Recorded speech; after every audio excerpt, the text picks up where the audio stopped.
ওই তো বন্যার পানিতে কারোর হাড়ি ভেসে যাচ্ছে। আমাদের কাছে তো কিছুই নেই। হাড়িটা না হয় আমরা ধরি। চলো চলো। আরে, এটা তো বহু পুরনো। দেখি না ভেতরে কি আছে। বিধাতার খেলা বোঝা বড় দায়। জানি না আমাদের কপালে কি আছে।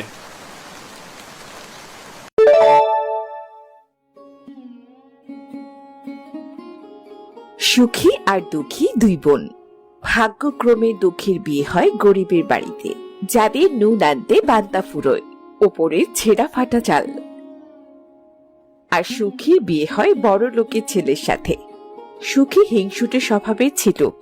সব সময় সে তার বোনকে তুচ্ছ তাচ্ছিল্য করে কথা বলতো।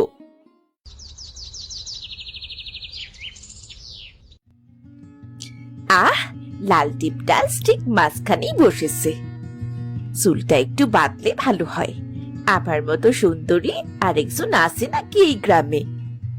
এই মুখে কেউ যদি না ডুবে, তার চোখই তো অন্ধকার।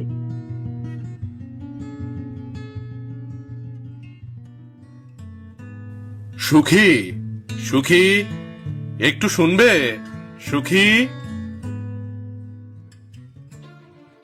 এই যে আবার শুরু হলো। এমন সময় ডাকতে হয়, শাস্তিও দেয় না একটু শান্তিতে। তোমাকে যে বলেছিলাম আমায় একটা হার গড়িয়ে দিতে, তা কবে দেবে শুনি? আমার গলার হার গড়িয়ে কবে দেবে তুমি? টাকা তো আছেই, তোমার যেমন ইচ্ছে হার গড়িয়ে নিও। এখন আমার কথা মন দিয়ে শোনো। বর্ষা আসতে না আসতেই নদীর বাঁধে ফাটল ধরেছে। যে কোনো সময় বন্যা হয়ে যেতে পারে। এখন যদি তুমি এভাবে টাকা পয়সা খরচ করো, তখন ঘরে পানি উঠে গেলে আমাদের না খেয়ে মরতে হবে। কি বললে তুমি? আমায় বিয়ে করার সময় তোমার মনে ছিল না? এই বন্যা টন্যা আমার কি লাগে? তোমার তো পাকা বাড়ি, এখানে বন্যা আসবে কোথা থেকে শুনি? সে যাই হোক, এখন আমাকে খেতে দাও। আমার খুব খিদে লেগেছে। বাসি খাবার খেতে হবে বুঝলে? কেন? বাসি খাবার কেন? তুমি রান্না করনি? ও রান্না টান্না আমায় দিয়ে হবে না। এত সুন্দর চেহারা আমার, গায়ের রং সব নষ্ট হয়ে যাবে ওই চুলার কালিতে। কেন, মালতী আসেনি? বৃষ্টির মধ্যে মালতী আসবে কেন? মালতী দিদি কয়েকদিনের ছুটি নিয়েছে। রান্নাটা মনে হয় তোমাকেই করতে হবে। তা বললে কি করে হবে বলো তো? আমি কি কখনো রান্না বান্না করেছি? তাছাড়া পাখিটাও না খেয়ে আছে। আর আমি তো গতকাল কি খেয়েছিলাম সেটাও মনে নেই। আহ, সকাল সকাল ঘ্যান ঘ্যান করো না তো। খালি খাওয়া আর খাওয়া। আমি কি তোমার বাড়ির কাজের মেয়ে নাকি? হ্যাঁ, তা নয় গো, বাড়িতে তো কাজের মেয়ে আছে, কিন্তু রান্না কি সবার হাতে খাওয়া যায়? তোমার হাতের রান্না খেতে মন চায় আমার। মেয়েটাকে তো তেমন রান্না করে খাওয়াতে পারো না তুমি। যাই বলো, আগুনে পুড়ে রান্না করতে ও কাজ আমি পারবো না, এই বলে দিলাম। মা, ও মা, আমায় কেমন লাগছে বলো তো? ও মা, খুব সুন্দর লাগছে। তুমি এই দামি দামি সোনার হার কোথায় পেয়েছো? ছোট্ট মেয়েটি আমার, ওর কি কোনো সকাল্লাদ নেই? বড় বাবুর কাছ থেকে যে টাকা এনে দিয়েছিলি, সেই টাকা দিয়ে পাখির জন্য এসব গয়না কিনেছি। ভালো করেছো। সুখী যেভাবে চলাফেরা শুরু করেছে, তাতে সামনে বন্যার সময় আসলে আমি বিপদে পড়ে যাব। জমানো টাকাগুলো এভাবে শেষ করে ফেলছে। কি যে করি! কপাল করে একটা বউ পেয়েছিলাম আমি।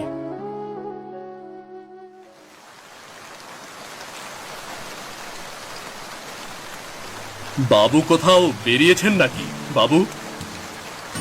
আরে হ্যাঁ সেমন্ত, অনেকদিন গ্রামটা ঘুরে দেখা হয় না, তাই বৃষ্টির দিনে বাদলের সাথে একটু বের হলাম।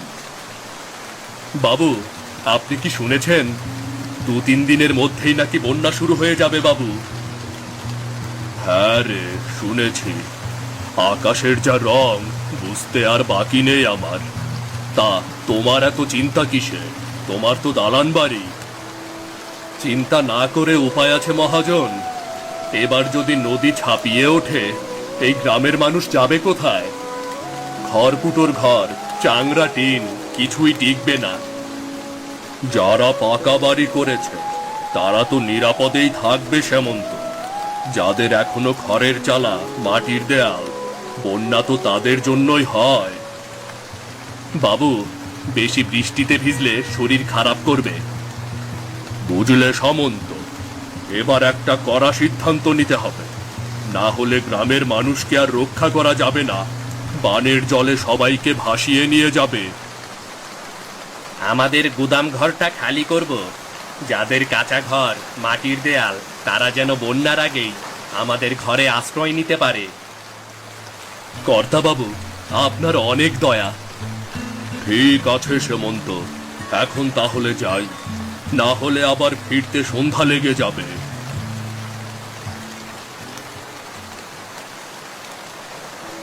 আপুর দিকে দুঃখীর বিয়ে হয়েছে একটা গরিব লোকের সাথে। মানিক দিন আনে দিন খায়, দিন মজুরের কাজ না করলে তাদের পেটে ভাত জোটে না। কিন্তু তাদের মধ্যে ছিল অনেক ভালোবাসা। তারা একে অপরকে খুব বুঝতো। আয় হায় আল্লাহ, ঘরটা দিন দিন ভেঙে পড়তেছে। বৃষ্টির পানি সব পড়ে ভিজে গেল ঘর। ঘরে থাকতে অনেক কষ্ট হয়। এবছর কিভাবে যে দিন কাটাবো। একটা শুকনো সালা থাকলে এত কষ্ট হতো না। একেবারে ভিজে গিয়েছি। মেয়েটা যে কোথায় গিয়েছে কে জানে।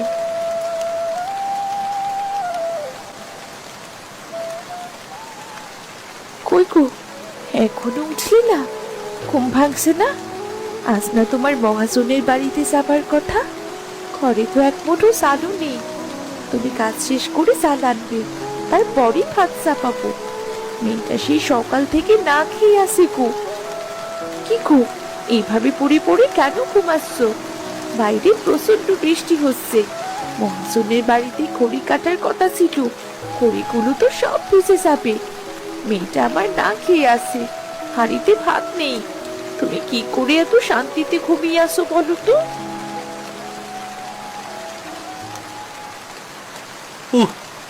এই যে শুনছি, সকাল সকালে তো তেতো কথা কেন শোনাচ্ছ বলো তো? বৃষ্টির দিনে মিষ্টি কথা বলতে হয়। তুমি জানো বউ, আমি বড়লোক না হতে পারি, কিন্তু তোমাকে পেয়ে আমি ধনী হয়ে গেছি গো।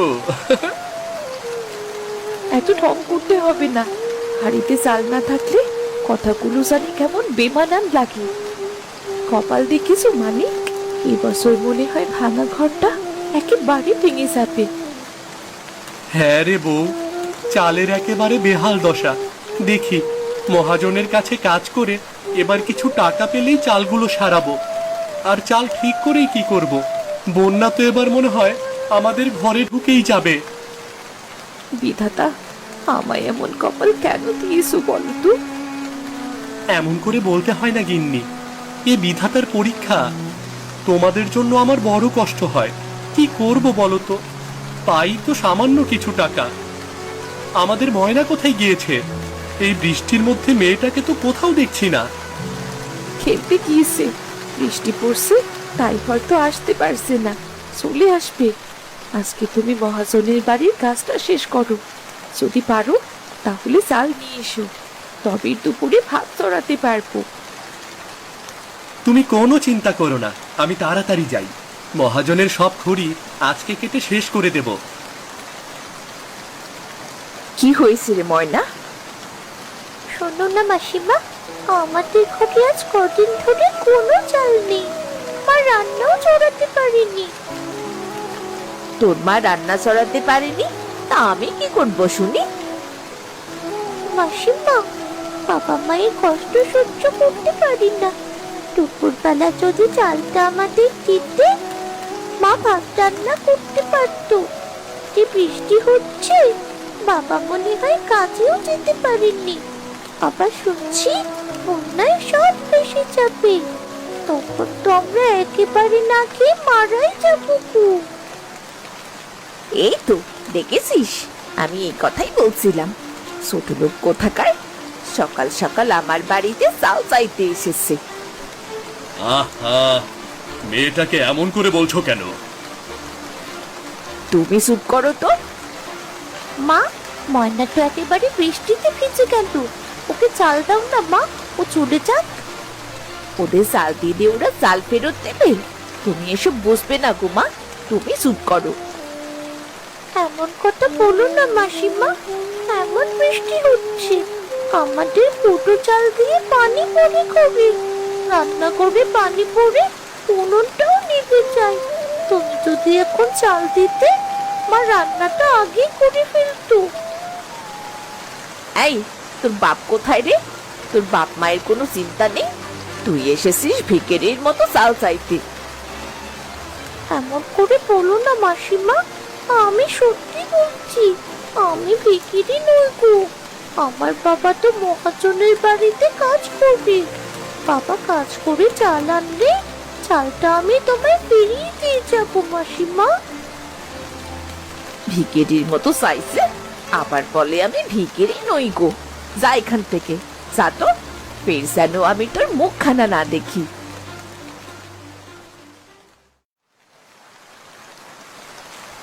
কিরে মা, তোর চোখে মুখে পানি কেন রে?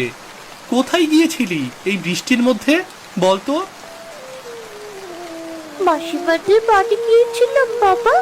ভেবেছিলাম দুপুরে চালটা যদি মাসিমা দেয়, তাহলে তোমাকে কষ্ট করে তাড়াহুড়ো করে বাড়ি আসতে হবে না, আর বৃষ্টি হবার আগেই মা রান্নাটা সেরে নিতে পারবে। কিন্তু মাসিমা মাসিমা আমার সাথে খুব দুর্ব্যবহার করেছে। ময়না, এসব কি বলছিস মা? আমি তো বেঁচে আছি রে মা, আমি তো বেঁচে আছি। আমি বেঁচে থাকতে তুই আমার ছোট্ট বাচ্চা মেয়ে চাল চাইতে গেছিস মানুষের বাড়িতে? আর কখনোই যাবি না, আর কখনোই এ কাজ করবি না, আমি বলে দিলাম। আমি মহাজনের বাড়ি থেকে কাজ করে ফেরার পথে আমি তোর জন্য অনেক কিছু নিয়ে আসবো। এখন যা, বাড়িতে যা। ঠিক আছে বাবা।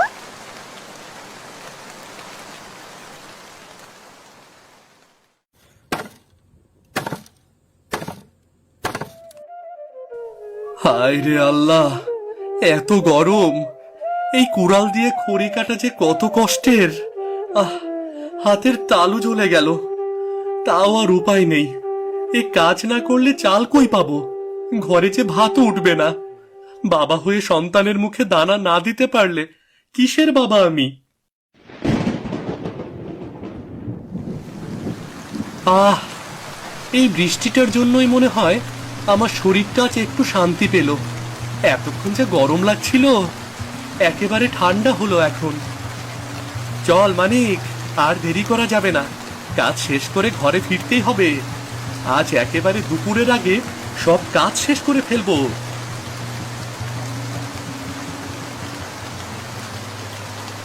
মানিকদা, এভাবে বৃষ্টিতে ভিজে খড়ি কাটছো কেন বলো তো?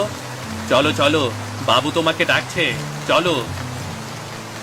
আরে কিচ্ছু হবে না, ও তুমি চিন্তা করো না। বৃষ্টিতে বরং ভালোই হয়েছে, শান্তি করে খড়িগুলো সব কেটে ফেলবো। কিন্তু তা তো আর হবে না, মহাজন তো তোমাকে ডেকে পাঠিয়েছে। নদীর বাঁধটা একেবারে ভেঙে গিয়েছে, গায়ের সকলে মিলে বাঁধটা ঠিক করতে হবে, না হলে ঘর বাড়ি সব ডুবে যাবে। ঠিক আছে, যাও, আমি আসছি তাহলে।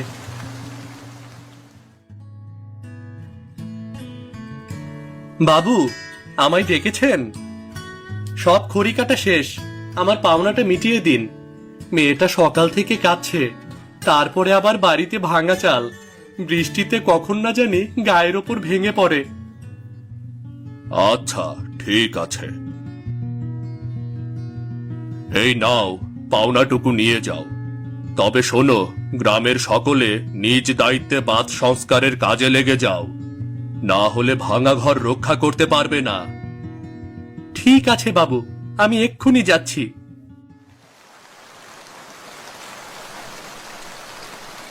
না, এখানে তো দেখছি না আমার সে জামাটা। তাহলে হয়েছে, সে জামা আর দেখতে পাবে না। দুঃখের ওই কপাল পরি মেয়ে সকালবেলা এসেছিল, আমার কাছে চেয়েছে, আমি যখন দেইনি তখন তোর জামাটাই চুরি করে নিয়ে গেছে। মেয়েটা কিভাবে মানুষ করছে, দিন দিন একটা চোর তৈরি হয়েছে। এইভাবে বলো না মা, ওরা তো গরিব মানুষ, কিছু না হোক তোমারই তো বোনের মেয়ে। তুই চুপ কর, তুই এসব বুঝবি নে। দাঁড়া, দেখাচ্ছি মজা। আমাদের বাড়ির দামি জিনিস থেকে একেবারে সহ্য হয় না, তাই না?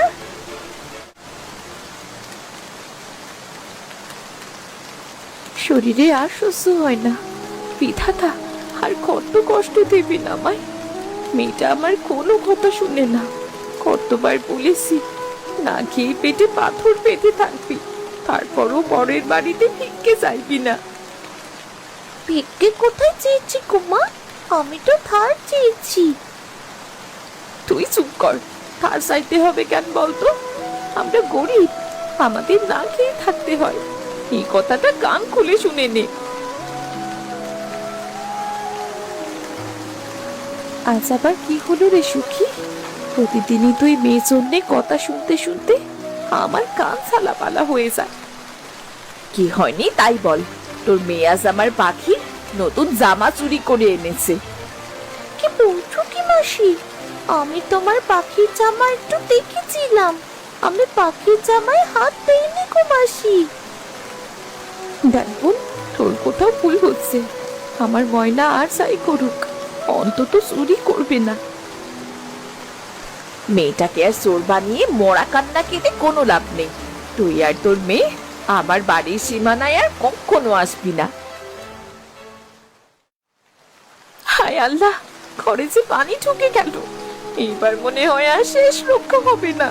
আমাদের এই ছোট্ট কুড়ে ঘর আজ মনে হয় ভেসেই নিয়ে যাবে।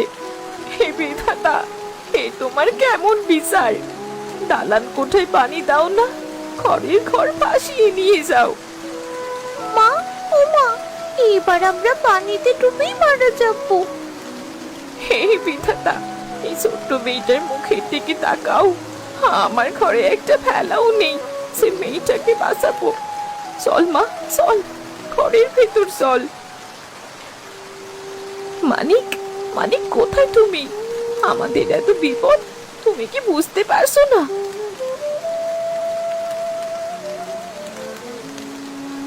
দুঃখী, শেষ রক্ষা হলো না গো। গায়ের সকলে মিলেও আমরা নদীর বাঁধটা ঠেকাতে পারলাম না। এখন তাড়াতাড়ি বাড়ি না ছাড়লে আমরা সবাই পানিতে ডুবে মারা যাব। ঠিকই বলেছো মানিক, কিন্তু বাইরে তো এখন কোমর পানি। আর কিছুক্ষণ থাকলে তো আমরা ডুবেই মরে যাবো। বাবা, কিছু একটা করো না, তাহলে তো সবাই একসাথে মারা যাবো। শেষ ভরসা আমাদের ওই আম গাছটা। চল দুঃখী, আমরা সবাই মিলে আম গাছের ডালে গিয়ে বসে থাকি। চল চল। মহাজন, মানিক বাড়িতে আটকা পড়েছে। বলিস কি রে? তাহলে তো আর কিছুক্ষণ পরে মানিকের বাড়ি পুরো ডুবে যাবে। মানিককে তো আর খুঁজেই পাবি না। যা বাদল, যে করেই হোক মানিককে বাঁচানোর ব্যবস্থা কর। মানিক কিন্তু অনেক ভালো ছেলে। ঠিক আছে কর্তা বাবু, ঠিক আছে।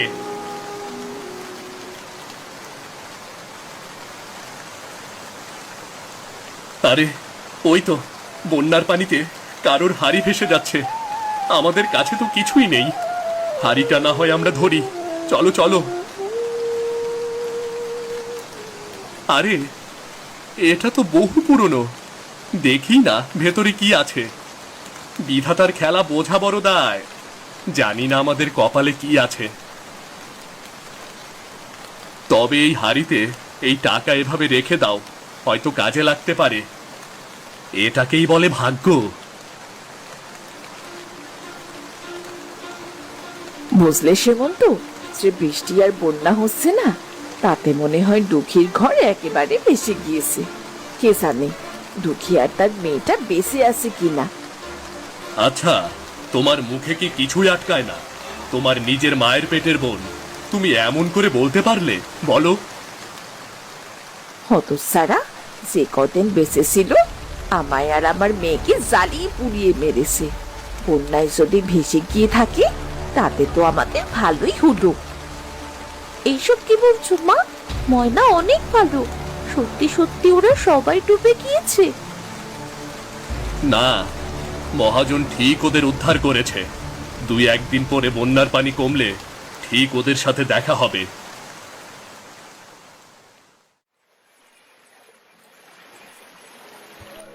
কর্তা বাবু, মানিকের বাড়িতে কাউকেই পাইনি। তাছাড়া ওদের ঘরটা একেবারে পানিতে ডুবে গিয়েছে। কি বলিস এসব? সত্যি নাকি? তাহলে মানিকের কপালে কি হলো? মানিক কি তাহলে ডুবে গেল? মানিক বেচারা আগে থেকে যদি বউ মেয়েকে নিয়ে চলে আসতো, তাহলে বেচারার এই দিন আর দেখতে হতো না। আসার সময় দেখছিলাম ময়না আর তার মা বারান্দায় বসে খুব কাঁদছিল। তোমরা আগে ভাগেই এত কিছু ভেবে নিও না। বিধাতা চাইলে তাদের বাঁচিয়ে রাখতে পারে। কালকের মধ্যেই বন্যার পানি একেবারে নিচে নেমে যাবে। তখন খোঁজ করে দেখা যাবে মানিক কোথায় আছে।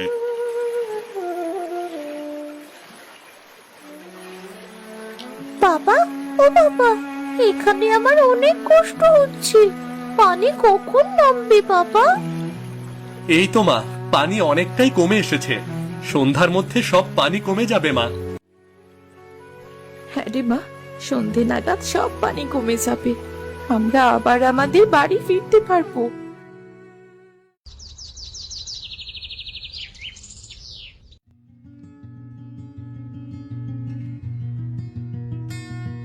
দেরি করে যাবে না, তুমি কালই শহরে যাবে।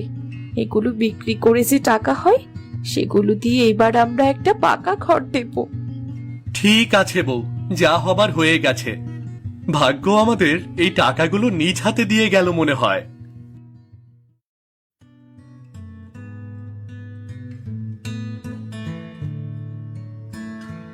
আরে দুঃখী যে, শোনো শোনো, তোমার সাথে কথা আছে।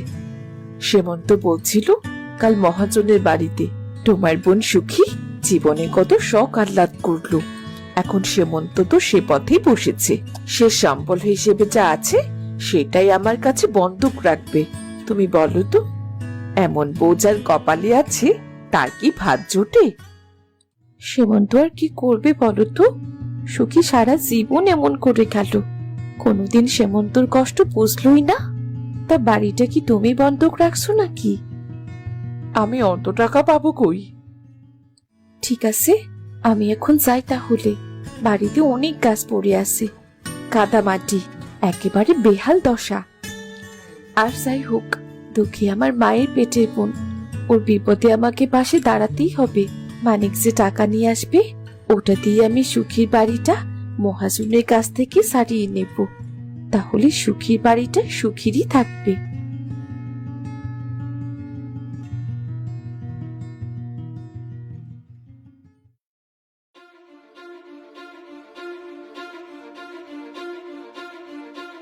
শেষ রক্ষাটাও হলো না। আজ যদি তোমার গয়নাগুলো চোরে না নিত, তাহলে বাড়িটা বন্ধক রাখতে হতো না। শুনেছি দুঃখী আমাদের এই কষ্টের দিনে পাশে দাঁড়াতে চায়। চোরের মায়ের বড় গলা, হঠাৎ করে এত টাকা পাইলো কোথায়? আমি বুঝি না কিছু। বন্যায় তোর সবকিছু ভাসিয়ে নিয়ে গেছে, তাহলে এত টাকা কই পেল? দুঃখী আমার গয়না চুরি করেছে, বুঝলে? চুপ থাকো সুখী। এত কিছুর পরেও কোন মুখে এসব কথা বলো তুমি? তোমার মতো অলক্ষণে বউ আমি আমার জীবনেও দেখিনি।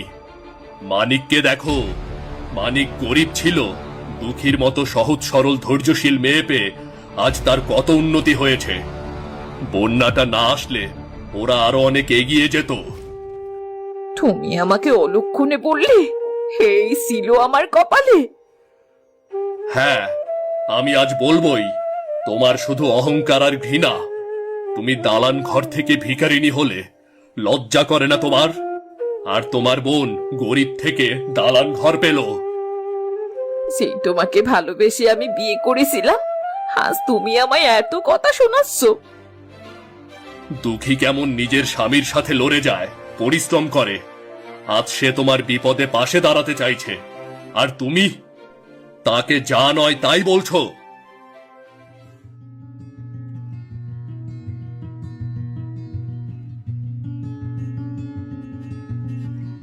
আরে দুঃখী, কই গেলে বউ? আমি তো শহর থেকে ফিরলাম। এই ব্যাগটা দেখো,